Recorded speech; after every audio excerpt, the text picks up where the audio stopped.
Hi, HRN listeners. We're celebrating our 15th anniversary, and we have a really fun campaign and an ask for you. This 15th anniversary tour is aiming to bring you closer to unique food and music experiences in some of the most exciting cities in America. All the while, we're raising funds to support our work empowering the next generation of food system storytellers through our fellowship programs. Here's how it works. Donate to HRN and be entered into a raffle in the city of your choice to win a dinner for two at a noteworthy restaurant and tickets for two to a concert at a prominent local venue. We have incredible partners in New York, Los Angeles, Philadelphia, Nashville, Las Vegas, Charleston, Asheville, and Ardmore, Pennsylvania, who have donated a meal for two and two tickets to a concert of the winner's choice. And all donations help fund our fellowship programs, where we're helping to build essential workforce readiness skills and food system storytelling skills. Check out heritageradionetwork.org/15 to donate and enter to win today. That's heritageradionetwork.org/15. Thank you. This episode is brought to you by Wisconsin Cheese. Did you know that Wisconsin wins more national and international cheese awards than any other state or country?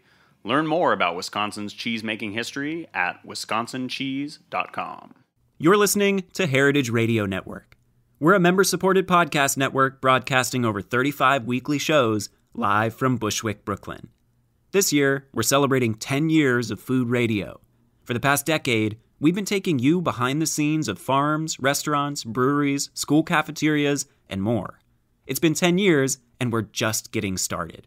Find us at heritageradionetwork.org.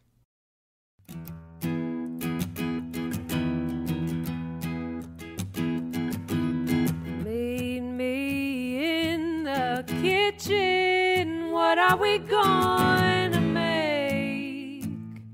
What do you crave?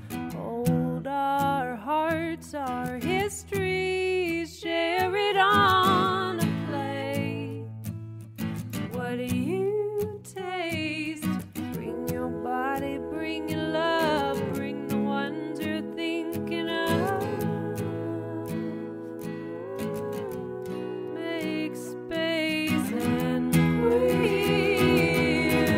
the table. And clear the table. And clear the table. Sort of out of nowhere, in the middle of last week, fall finally hit Philadelphia, and I am thrilled. I've been pulling out sweaters and wearing inappropriately thick socks and finally using my oven again. Granted, I mostly only use my oven for roasting vegetables, sometimes making pizza. I was going to talk about having made brownies the other day, but then I remembered that A, they were from a box, and B, my partner did literally everything anyway. But this week's guest has me inspired to finally try out baking. Edd Kimber is a delight. He was the winner of the first ever season of the super smash hit British reality show, The Great British Bake Off, and is since the author of 3 cookbooks with one on the way. I caught up with him via Skype about what his life was like before the show and the twists and turns it's taken in the 9 years since. I guess, how long have you thought of yourself as a baker? I mean, I've been baking since I was a kid, but I say that I've been doing the job for 9 years, because I guess that's when I started making money from it. And I got my start was because of Bake Off, and that was 9 years ago. And so I see it a kind of pre-Bake Off, post-Bake Off. And yeah, that's how I earn a living after the fact. What was baking like for you pre-Bake Off? It was very, very different because it was done for a different reason. When I was in my old kind of job and life, I had a job that I hated. I was working in, I worked for a bank in their litigation department, and it was a job I'd fallen into. I was one of those people that I was kind of a classic drifter, so I had left university with a degree in politics, international politics, and that wasn't the most useful degree at the time for what I wanted to do.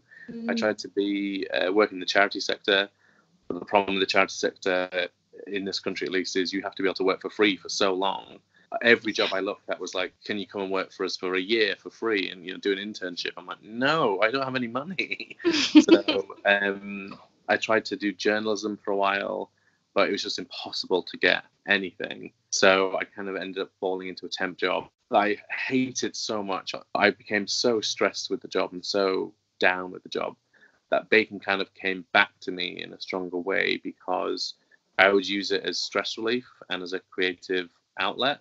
And I used to say that I would spend all day at my office job just Googling recipes and just thinking about what I was going to make that night. And then kind of 3 years before Bake Off, I decided that I should be doing something for a career that made me happy. Both my parents are self-employed and they love their jobs, and they've always kind of taught me that it was much more important to do something that made me happy if I was paying my rent than do something that made me millions but made me miserable. And I was being paid nothing and I was miserable. So it didn't seem like the sensible thing to be doing. So I applied for culinary school and got turned down.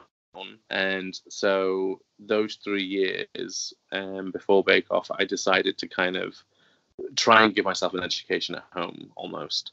So I would bake every night something different, a different technique or flavor or something, to teach myself almost what I thought I would learn at culinary school. And then after I'd been doing that for 3 years, someone read my terrible, truly awful blog that I used to have and said, you should apply for this. And it was really funny because the advert was in, it's called, do you know what the Women's Institute is? I don't. It's basically I don't know how they describe themselves, but I think it was set up during one of the World War I or World War II. And it was kind of like a women's effort for part of the war. But then it became this social club, and they would teach things like conserving and flour arranging and baking. It was like kind of like skills, I guess. Mm-hmm. But it's this kind of very social women's club movement that's been around forever in the UK. And it's always kind of got this reputation of being very old-fashioned, and, you know, it's for an older generation. And so when they said they'd seen the advert in the WI magazine, I just kind of made assumptions about what the show would be. And also that was kind of the reputation of what people thought of with baking at the time. Right. Everybody assumed it would be, you know, very sweet old British ladies, and then I rock up. It was I think the showmakers really wanted to make sure it wasn't that, because they wanted to try and break that outdated kind of stereotype of what baking in Britain was at the time. Right. What was the application process like? It was quite long, quite intense, really. You have to fill in a very large kind of 15-page application, and then they call you for an hour to kind of flesh out your basic knowledge, just to see if you really have the knowledge to get through a show like that. And then they invite you to down to a multitude of in-person auditions and kind of pretend bake-offs, effectively. But I remember in my first real audition, I think I realized how naive I was, because one of the questions they asked me, kind of offhand really, was, do you bake a lot? Because you don't look it. Because at the time, I was basically emaciated, because I've had body issues a lot when I was younger, still now, and I'd kind of slimmed down to a crazy level, but I didn't know that in my head. I just thought I still thought I looked massive, but that's a different issue entirely. And I was like, yeah, I bake all the time. And I didn't realize what they were getting at, because the guy then said, oh, you don't look like you bake a lot. And I kind of told my story a little bit about my issues with weight, genuinely not being like, oh, this will get me on TV. And then this camera swings around in my head and starts asking me questions. And I think looking back on it now, I think the producers thought, oh, this is a hook, and we can use that as like a character hook. And now looking at TV, you know, you look at any TV show, especially reality, everyone has to fit into a certain slot. And I think the producers instantly had that light bulb moment of, oh, he's the guy that used to be really big and now he's not, but he bakes. It doesn't make any sense. That was one of my overriding memories of the production. I genuinely never thought I'd get on the show. Wow. So then what was it like to to be on the show? You mentioned a little bit of like they wanted to make it different than what people would expect. So I guess what was the experience like? I think one of the main differences, I think there's a couple of differences really, but one of them was at the time, reality TV in the UK, and just generally really, I think it's very negative. I think even if it purports to be about a talent, like say American Idol or any of those shows, in reality, I think a lot of them are about laughing at people. It's not about uplifting people. And the Bake Off has never really done that. It's always been very gentle, just kind of a softly celebrating people who do something well and really like it. And I think when you see contestants like helping each other, and people love when that happens, I'm like, that should just be how it is. Right. But one of the questions I used to get all the time was, is it really that nice on the show? Like, are people really that supportive? And it's more than that, because most of what happens on the show is never filmed. And so you have, a tent full of 10 people, and they're filmed for maybe a third of the challenge. So the rest of the time, everyone's just chatting and baking and asking questions of each other. So it was a very supportive environment in the filming, but the rest of the experience with filming, the traveling and kind of the practicing at 2 a.m, because I was still working full time during filming, was oh my gosh, intense. Yeah. It was not what I expected. And I'd never done any TV before, so it kind of happened so quickly, and then it was over. So it's this huge adrenaline buzz and kind of stress and no sleep at all. But it was really fun at the same time. It was a real mix of things all happening at the same time, really. Yeah. What was it like, that kind of initial way that the producers saw you to be a hook, as kind of like, oh, this is the guy who used to be big and now is really thin? How did that, I guess, play out on the show, or behind, not so much on the show, but I guess, what was that like for you behind the scenes? And was that something you were thinking about? It was when I kind of went into the show initially. And that was mainly my own issues with my kind of weight. I thought it might be an issue. But then very quickly we realized that the show had made a very conscious decision somewhere along the line that they weren't going to try and do the kind of story that is attached to a lot of people. They didn't really dig into people's pasts quite in the same way that other shows did. So it was never an issue on the show. The one thing that did happen, which was really, it threw me quite a lot, but it never made it to air. We, halfway through filming the show, we had these interviews in kind of quite a weirdly dark room with like a light on you, like these intense, like, how are you doing halfway through the show interviews. And I think they were just meant to be, I don't know if they were going to be in a separate episode or just interspersed throughout one of them, but they were kind of these very long, deep interviews. They were about an hour long, and mine focused entirely on what it was like to be gay and baking. And it was the weirdest questioning ever. It was like, one of the question that sticks out in my mind was, how does being gay affect your baking? And I was this really naive 24-year-old going, what? I did not know how to answer the question. And the whole thing really threw me, because I was so confused what was happening. And then a producer called me, I think, on the Monday after that weekend, saying, we don't know what was happening in that interview, but we're not using it because it doesn't make sense, because no one else got asked that sort of question. Right. And I think my producer, I knew her really well, so I just think she started asking oddly personal questions. But yeah, that never made it to air in the end, and I think they realised the show wasn't meant to be that deep on the story of the person, because I think then it falls down into kind of cliches of reality TV, which the show, I think, is trying to avoid. Right. It seems kind of like almost like they tried to put you in a confessional box and dredge some stuff up. I think they just wanted raw emotion. Right. Like crying, or it's, dramatic moment. Right. Add some like big dramatic music onto Yeah, I'm sure it would have been like sad, twinkly music as we talk about my life story. Certainly. It's one of those weird things where there definitely is an attachment to the show around, especially gay men. The show has always, without fail, always had at least one gay guy on the show. And I don't know if that's on purpose or whether there is some connection with gay guys in Britain that like baking. I don't know. But there definitely seems to be part of it. And I think it's probably because the show's always seemed to try really hard to get a really broad spectrum of different people on the show. That's very clear that that's something they're trying for. So I don't know. Yeah, it's not something I thought would be part of the show or the conversation. And that's only because I think I was super naive going into the show.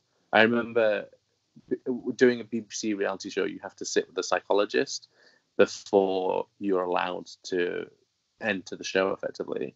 And so it's the last thing. Yeah, it's an insurance thing, I think. And I think it's because something previously happened on a BBC show where they were seen as being at fault. And so they make sure that you're psychologically sound to appear on a reality show. But it's a box ticking exercise. Not much happens. But I remember the guy said to me, "Do you have any skeletons in your closet?" And I was like, "Well, I'm gay, but that's not a thing." And he said, "Oh no, it will be, because the papers in the UK are awful. So I'm sure one of the papers will write about it, like not necessarily in a positive fashion. Are you ready for that?" And it was like an hour before we got on a bus to go and film the first episode. And so I probably lied because I was like, well, I would quite like to do the show now. But it was just, it was something I never thought would be an issue, really. And that was probably me just being very naive. But thankfully for me, it's not been a huge problem. I think for some people, they've had a lot more kind of online abuse for it than I have. Right. From being on the show. Which is why I was thankful I was on the first season, because it was a much smaller show. So a lot less trolls watching. Wow. Yeah, I guess my next question was like, right, did the papers write about it? Or did you get questions that you didn't expect around sexual orientation? Or No, not from papers, actually. The only thing I ever had was my publisher got me to do an interview, and I didn't know who was doing the interview. And it turned out to be the Daily Mail, which is, not a very nice newspaper, very right wing. And they asked, the journalist was very lovely, and she was like a lifestyle journalist. And the only thing that I wondered about was she asked about my living situation. I was like, I live in wherever with my boyfriend, and said a little bit about that. And then I remember reading, it was a piece where 3 Bake Off winners had been interviewed, and all of the others in the piece, those bits were in, and they were all straight women. And then my piece didn't mention my personal life, and I was like, oh, that's interesting, because it's in everyone else's. It was a very formulaic interview, but mine had been quietly removed, and I was like, oh, that's odd. But then not surprising from the newspaper. But most of the stuff I got was vague, well, not vague, some negativity when I was on the show online. But it was for a whole host of reasons. That was just one of them. One of them was I looked nerdy. One of them was I was very camp, and that turned out it was because I was very nervous being on the show, and I'm naturally a very shy person and quite an introverted person, and I didn't know how to act on TV, and my kind of camp side just blew up, and it's just so funny to watch because it doesn't feel like the me that exists day to day. It feels like this odd heightened version where I'm coping by being on TV. It's very funny. I had to watch a little bit the other day, and I hadn't seen the bit where I win the show for so many years, and it was just like, it feels like someone else entirely, because I was so awkward. I can see kind of my persona trying to figure out what to do with every moment because I had no idea how to act. Sure. Yeah, it was very strange. It's a really sweet clip, actually. So Ed won. He felt a little bit awkward and overwhelmed, and then that was it. he went back to work and wrote what he describes as a pretty sassy and pretentious resignation letter, and then moved to London to figure things out. The problem was it would be a few more months before his victory would actually air. So essentially, he had no job, no money, and not quite a plan. Stay tuned to hear how it all shook out after the break.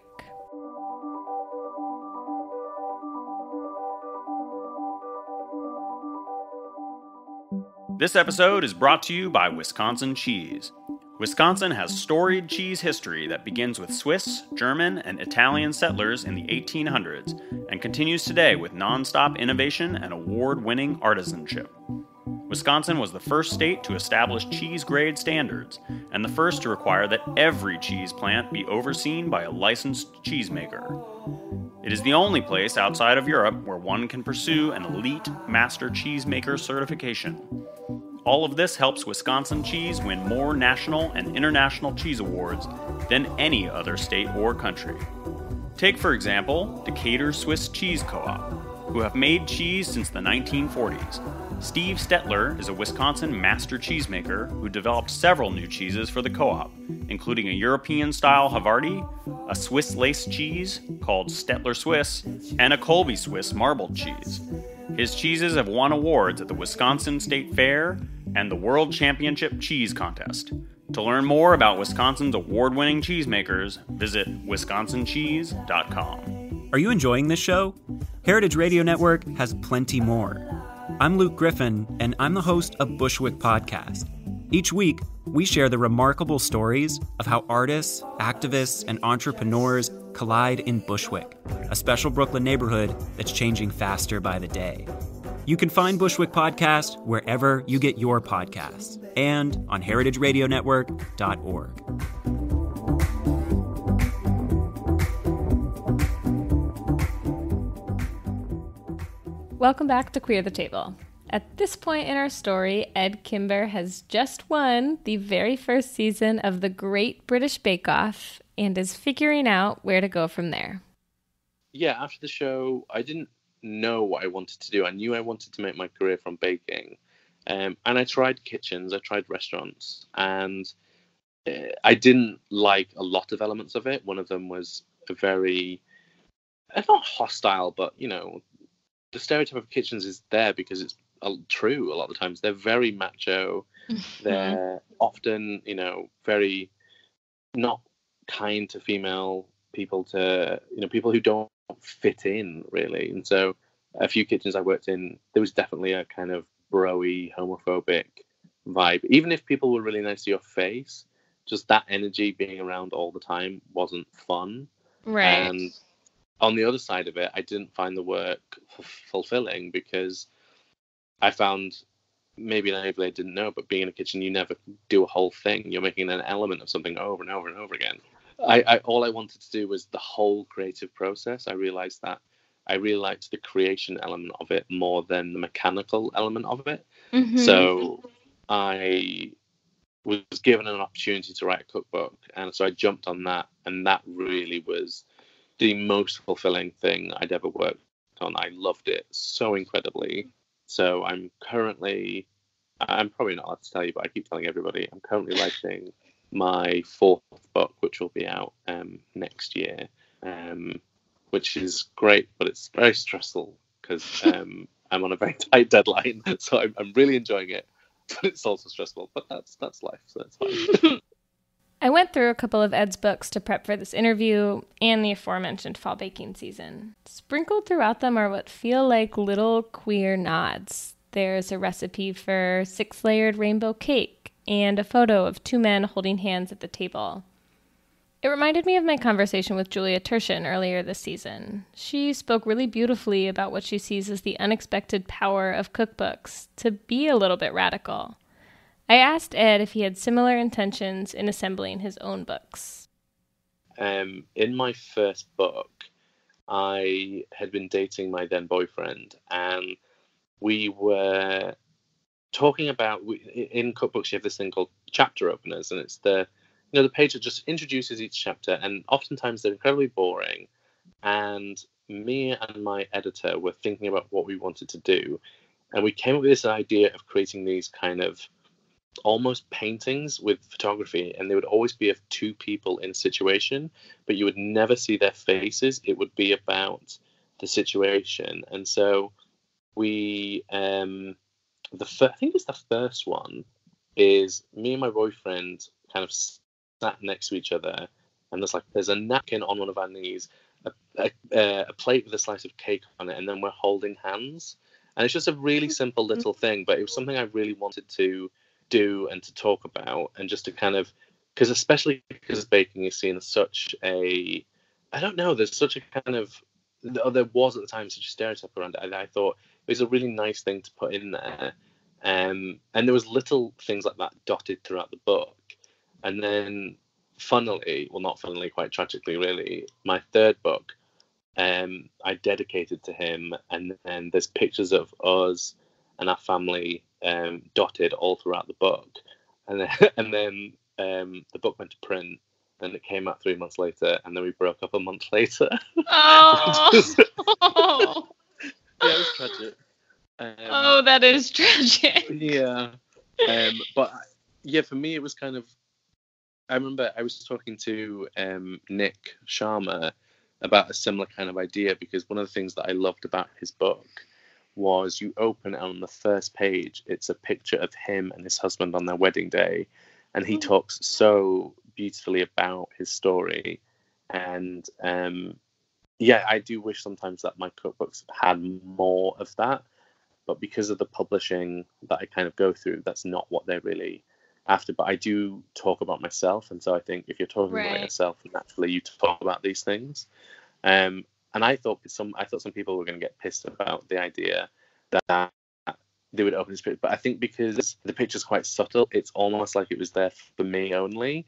But that I thought was also quite nice, because it was something that, I don't know, it was very of the moment for me, and I can look back on it with real joy, because it just reminds me of a time. But yeah, I would never censor myself, and I think a cookbook is meant to be a relation to a person, because otherwise I don't understand why you'd want to read it. I think it has to come from a person's perspective rather than just generic. And so I think it should reflect that person. And yeah, I would never censor myself because of that. Right. Yeah, and I don't know. I think so often with these things, it's like most of the straight world doesn't even notice, but it means so, Yeah. or, you know, whoever is in the mainstream, and then whoever is kind of seeing themselves represented in the margin, it means so much. So. Oh yeah, 100%. I think that was why it meant, when I opened Nick's book and I saw that picture, I messaged him and sent him a message saying, I love the fact that that's the first thing you see. Because yeah, I don't know, I think especially for an American cookbook, that seems harder, whereas I think it's less maybe of an issue here. And that might be just perception, I don't know. But yeah, there is something, I think you're right, I think it's definitely much more important for the people it's talking to than the masses, because yeah, you're probably right, most people never noticed. Right. Yeah, I think it's something that we kind of do for each other sometimes, which is really sweet. It's like that knowing wink of like, I know, it's good. Earlier on, Ed mentioned that he was painfully shy before and even during the production of The Great British Bake Off, which was sort of surprising to me. Granted, our only interactions before this interview had been on Twitter, but there he's quick to speak up about transphobia and homophobia in his personal life, or food media and the political sphere. Without basically asking him how being gay affects his baking, I wanted to learn more about how he's felt about having and using such a huge platform post-Bake Off. I think it's a good question, because I think earlier on in my career, I wouldn't have stood up for anything as much. And that was not for any reason other than I was a very kind of introverted, shy person, and standing up for myself in that way wouldn't be something I naturally did. I was much more of a person to kind of stand at the back and just observe. And I'm still like that in a lot of ways, just because it's my nature. But I definitely have done more and more publicly, just because I think, I don't know if it's just because of the way the world has changed, or because I've grown up and, you know, got a lot older. And had more life experience, that yeah, I get really pissed off, and sometimes I have to stop myself from tweeting really things that I might regret. So I do try and do a lot. But I think in the food world in the UK, especially because I don't work in kitchens, and that was a conscious choice, I don't really encounter a lot of homophobia in my day-to-day job. I'm lucky that a lot of the food media I work in is very female-centric. Most of the magazines I work for, their entire staff are female. And so it's never really that macho energy that I don't like about kitchens doesn't exist day to day for me. So it's more what I react to politically in the world. So Right. I think most of my tweets are kind of around, when I do tweet, is around politics and idiotic decisions like the cake thing. But yeah, it's not something I have to think about with my work, really. It's more just me as a person. I think if you exist in the world, you have to stand up for what you believe in, really. And I don't know, I think maybe because I come from a quite religious background, I wouldn't ever, when I was a lot younger, I wouldn't really have wanted to kind of stand up, say, against a religious issue, because I wouldn't want to upset my parents. But as I've got older, I kind of just go, well, I have to stand up for myself, because if you can't do that for yourself, then that's just it's not a nice way to live, to not be able to say what you think and feel and stand up for what you believe in. But yeah, I think I now have to kind of edit myself, because I find myself writing these tweets sometimes that are political, and I'm like, that's just not going to be construed the right way, because I think online, especially Twitter, is such a dumpster these days of people misunderstanding what someone's saying.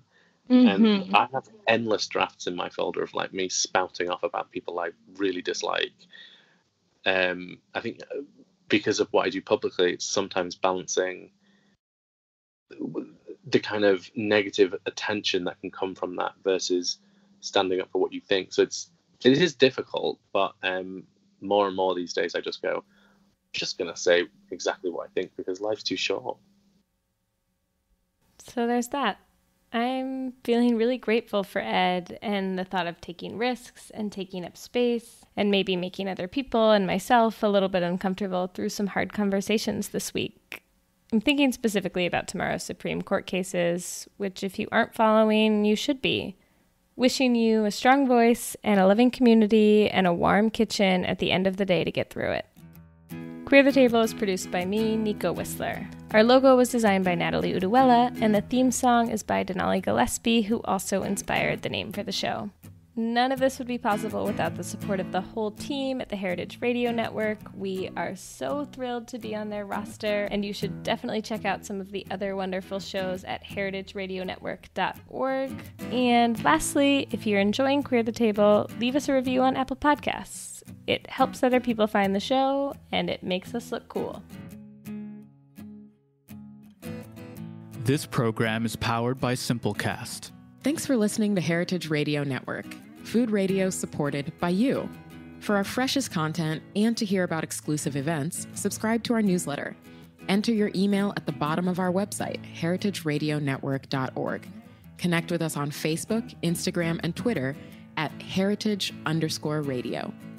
Heritage Radio Network is a nonprofit organization driving conversations to make the world a better, fairer, more delicious place. And we couldn't do it without support from listeners like you. Want to be a part of the food world's most innovative community? Rate the shows you like, tell your friends, and please join our community by becoming a member. Just click on the beating heart at the top right of our homepage. Thanks for listening.